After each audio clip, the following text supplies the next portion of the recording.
Հարգելի լրագրողներ, հարգելի գործընկերներ, ես փորձեմ համառոտ ներկայացնել մասացիոտնի թեմի շուրջ տեղի ունեցող իրավական իրադարձությունները, իհարկե իրավականը չակերտներով։ Ինչպես գիտեք, մասացիոտնի թեմի նախկին առաջնորդ Արման Սարոյանի վեհափառ հայրապետը ազատել էր պաշտոնից, թեմի առաջնորդի պաշտոնն էր զբաղեցնում և նաև դադարեցվել էր որպես թեմի առաջնորդի լիազորությունները, այդ թվում բանկային ոլորտում։ Արման Սարոյանը դիմելով դատարան վիճարկել էր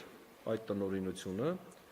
և որպես հայցի ապահովման միջոց դատարանից խնդրել էր ապահովել, որպեսզի շարունակի պաշտոնավարել։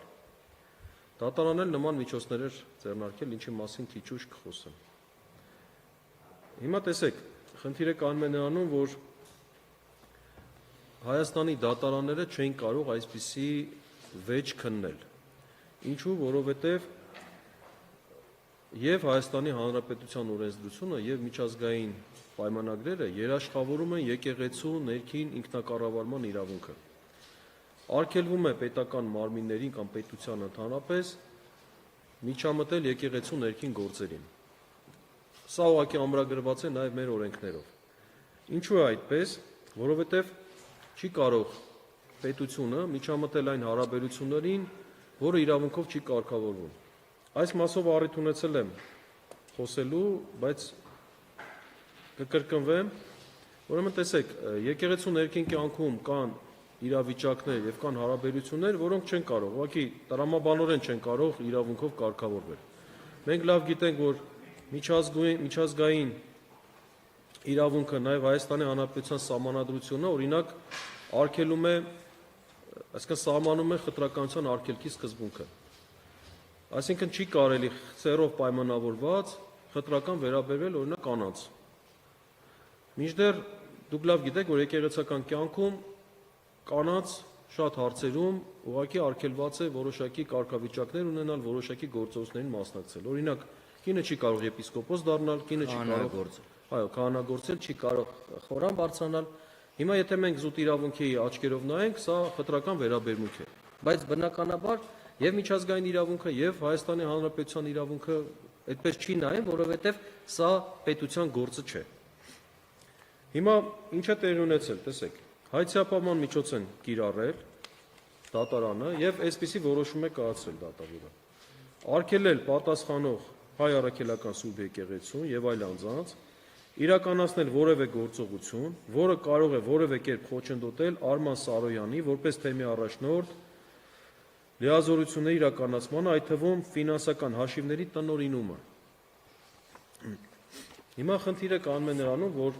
դատարանը դատավոր Էդգար Հովհաննիսյանի նախագահությամբ ըստ էության համարել է, որ սա աշխատանքային վեճ է և նման հայցի ապահովման միջոց է կիրառել։ Դատական նիստերից մեկի ժամանակ, և ես նույն դատավորին հարց եմ տվել, որ քանի իր աշխատանքային վեճերով, որը քննել է բազմաթիվ անգամ, երբևէ եղել է, որ հայցի ապահովման միջոց կիրառի, նա ժխտեց։ Եվ ասեմ, գործնականում հայցի ապահովման միջոց չեն կիրառում աշխատանքային վեճերով։ Ինչու, որովհետև աշխատանքից ազատված աշխատակցին հետագայում դատանը կարող է վերականգնել, իսկ եթե չի էլ կարող վերականգնել, ապա դրա համար աշխատանքային օրենսգիրքը դրամական տուգանք է սահմանել։ Հետևաբար այդ հարցը կարգավորված է, չի կարելի աշխատողին ազատելուց հետո թույլ տալ, որ նա տնօրինի իր պաշտոնից բխող, ասենք, գործառույթները։ Եվ այս առումով դատարանը նայեք ինչ վատ վիճակ է ստեղծել Հայ առաքելական Սուրբ եկեղեցու համար։ Հիմա Արման Սարոյանը, որը, ինչպես գիտեք, նաև չի հանդիսանում հոգևորական, որովհետև կարգալուց է հռչակվել, Արման Սարոյանը այսօր բանկային հաշիվներով գործարքներ է կատարում դատարանի որոշման և հարկադիր կատարողի կամայական մեկնաբանության հիման վրա։ Ավելին, Ամենայն Հայոց կաթողիկոսը, երբ որ նրան զրկել էր պաշտոնից, նաև դադարեցրել էր նրա լիազորությունները բանկում։ Եվ հարկադիր կատարողը ինքը կատարողական վարույթի օրենքի կամայական մեկնաբանությամբ ինքն է լիազորել Արման Սարոյանին, որպեսզի նա բանկում գործարք կատարի։ Այսինքն հարկադիր կատարողը իրեն դրել է Ամենայն Հայոց կաթողիկոսի տեղը և նման լիազորություն է տվել։ Եվ այսօր Արման Սարոյանը այդ բանկային հաշիվների մատչելիություն ունի, ավելին կառավարում եւ տնօրինում է, չունենալով դրա իրավունքները։ Պետք է տեղեկացնեմ, որ ապրիլի 1-ի դրությամբ արդեն ավելի քան 15 միլիոն դրամ նա այդ հաշիվներից դուրս էր հանել, եւ այդ հաշիվներում էլ բազմաթիվ դրամական միջոցներ կան, որոնք մենք մտահոգություն ունենք, որ նա կարող է վատնել։ Մենք դատարանին խնդրել ենք հայցի ապահովումը վերացնել թվարկածս պատճառաբանություններով, դատարանը մերժել է։ Այնուհետև հակընդդեմ ապահովում ենք կիրառել, տեղեկացնեմ, որ դա պատասխանողին տրված իրավական գործիք է, տրամաբանությունը հետևյալն է, եթե կիրառված է հայցի ապահովման միջոց, եւ դրա արդյունքում կարող է պատասխանողը վնաս կրել, իսկ հայցի ապահովման միջոց կիրառել դա դեռ չի նշանակում, որ հայցվորը ճիշտ է։ Եվ շատ դեպքերում բնականաբար հայցը մերժվում է դատարանի կողմից։ Հակընդդեմ ապահովման դեպքում դատարանը պարտավորեցնում է հայցվորին բերել որոշակի դրամական միջոց եւ մուծել դատանի դեպոզիտ, որպեսզի եթե երբ հայցը մերժի եւ պարզվի, որ պատասխանողը վնասներ է կրել, ապա պատասխանողը կարողանա հատուցել իր վնասները։ Մենք միջնորդել ենք դատարանին հակընդդեմ ապահովում կիրառել, բերել ենք բանկից ապացույցներ, որ արդեն 15 միլիոն դրամից ավել նա ելքագրել է հաշվից, բերել ենք նաև ապացույցներ, որ բանկում կան մեծ դրամական միջոցներ, որոնց նույնպես նա հասանելիություն ունի, եւ խնդրել ենք կիրառել հակընդդեմ ապահովում։ Պարզ է, որ դա էլ է մերժվել դատարանի կողմից։ Այս առումով նույնպես դատավոր Էդգար Հովհաննիսյանը, որը գիտեք նաև Բարձրագույն դատական խորհրդի անդամ է, հերթական անգամ ապացուցեց իր կողմնակալ լինելը եւ Արման Սարոյանի, այսպես ասեմ, ցանկությունները կատարելը։ Այս ընթացքում իրեն շատ, ոնց ասեմ, ակնհայտ ապօրինի պահեց հարկադիր կատարումն ապահով ծառայությունը։ Ուրեմն այս ընթացքում նրանք սպասարկել են Արման Սարոյանի ՔՄ հաճույքները։ Պատկերացրեք, Արման Սարոյանը ամեն առիթով նամակ է գրում, ասում է օրինակ Facebook-յան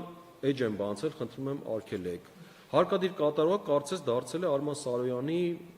անձնական աշխատակիցը։ Այս առումով նամակներ են գրում, ահաբեկում են հոգևորականներին։ Ես ուզում եմ նաև ձեզ ցույց տալ մի հետաքրքիր փաստաթուղթ։ Ուրեմն տեսեք, Արման Սարոյանը, որը իբրև հոգևորական է հանդես գալիս, հարկադիր կատարողին դիմելուց, օրինակ ստորագրում է Արման Սարոյան է գրում, ստորագրում է ոնց որ թե ՍԱ եւ ես դա կտրամադրեմ լրագրողներին։ Չէ, ինքը Արման Սարոյան է դիմում եւ ստորագրությունները տեսեք ինչպես է։ Ուրեմն այնուհետև նա այդ նույն այսպես ասեմ, բան կա, չէ, անձի երկվության այդպիսի բան կա։ Ուրեմն այնուհետև նա տնօրինություն է ընդունում,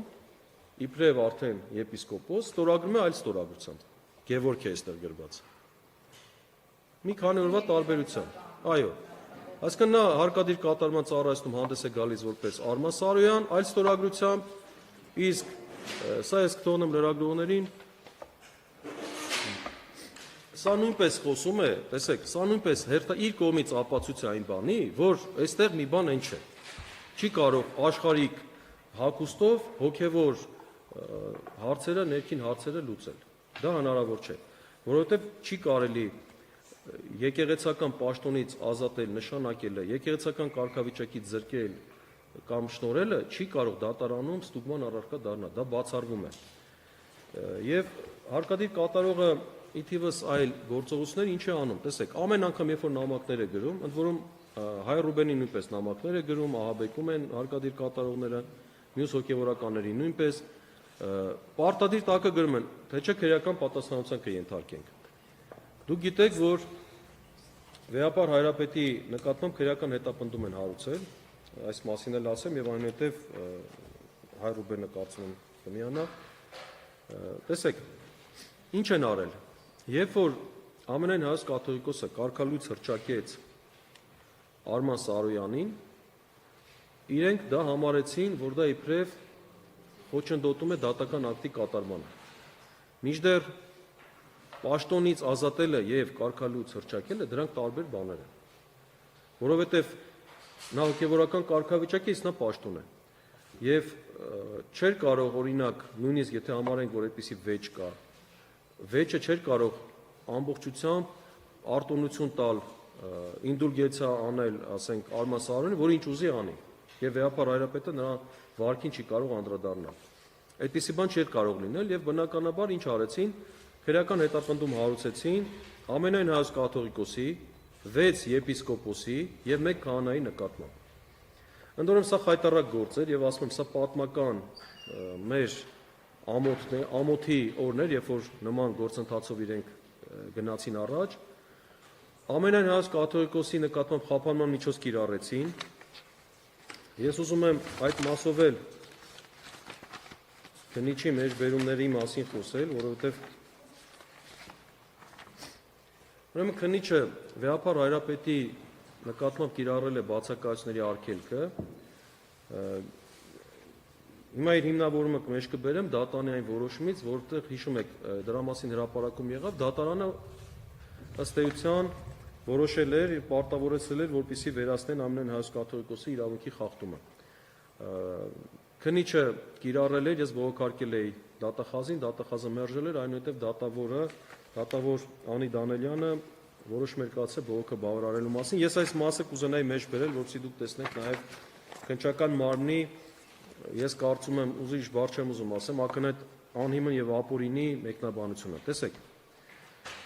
բացի այդ խափանման միջոցը կիրառելիս, սա քննիչի որոշման մեջբերումն է եւ դատանի որոշումից է մեջբերում։ Անհրաժեշտ է հաշվի առնել այն հանգամանքը,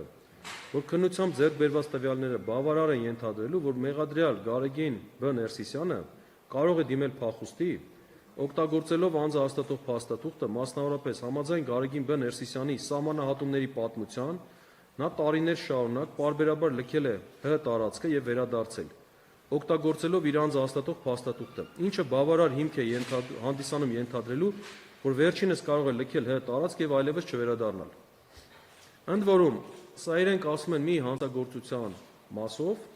վերագրվող, որի համար, քանի որ սա ըստ էության առաջին անգամ է վերագրվում անձանց, սրա համար չի կարող ազատազրկում տրվել։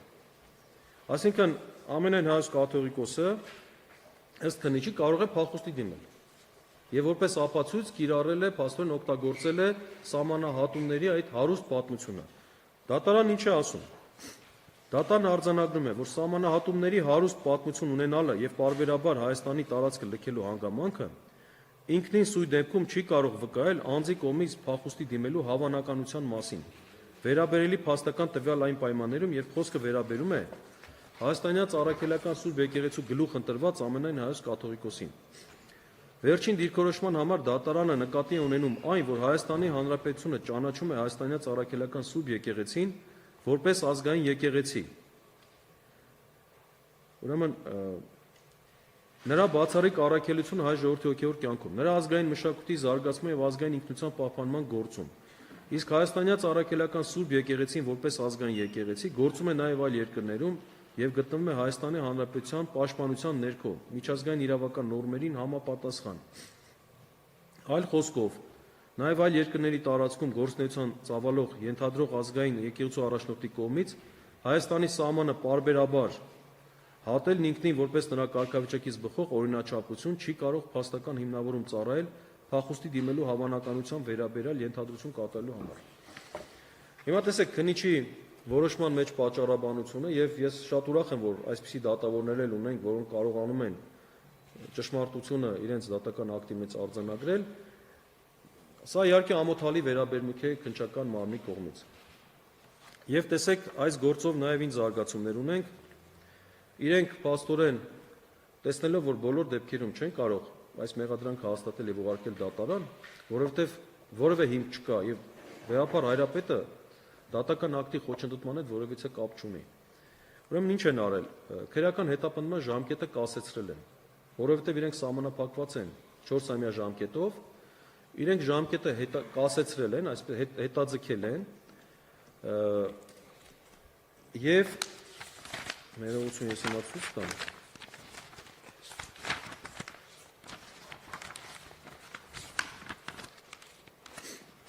Քրեական հետապնդման ժամկետը կասեցնելու մասով ինչ են ասել։ Ասել են մենք միջազգային հարցում ենք կատարել, սպասում ենք պատասխանի